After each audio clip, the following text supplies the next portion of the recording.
Hey everyone, it's Andrea with Yarn Pack Mama, and this week I am going to go over half double crochet in the third loop only. So I've already chained up an amount and there is no multiple for this stitch, so whatever amount of stitches you want to do.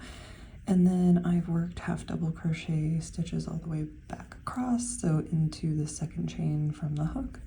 I did that, and now I'm ready to get started on working into the third loop. So for this, I'm going to chain one for my turning chain, and then I am in this first one going to turn my work so that we can see the third loop. That'll actually be easier on the next stitch. So for this first one, I'm actually just going to work a half double crochet into that first stitch.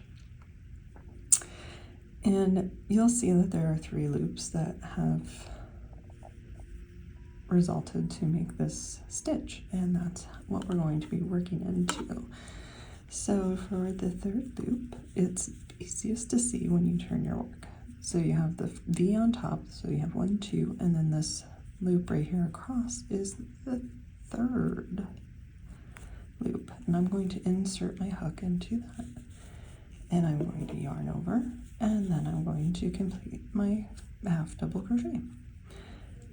And again, that is if you turn the work, you find the V, and then it's just the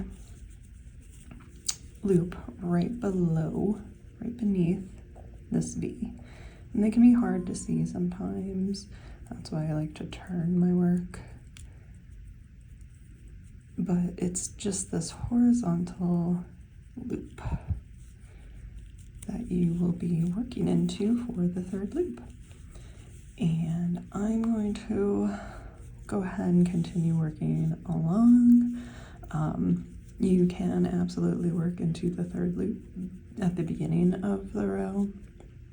I just find it kind of hard to see the third loop there, so I didn't, but you can kind of see the difference already. Like this one is worked through both loops, and this one, these 2 are worked in the third loop, so they're higher than this one. And like I said, I'm just going to work this all the way across, and then I'm going to turn my work and do the same thing as I did here, and I will meet you up at the end when I have a good size swatch. Okay, so I've worked up a few rows, and as you can see, it creates this knit-like texture where you have these V's running up and down the fabric if you put it vertically. And then it has this same kind of effect that knitting has in between the V's. I believe that's stocking knit. But yeah, and that is half double crochet in the third loop only. And like I said, it creates this knit texture, and it's really a fun texture to work up. And if you like that knit-like look, or have a project that would look really great in a knit look, but you only crochet, this is a perfect stitch solution for that. So I hope you found this helpful today, and I hope you stay tuned for more. Thank you.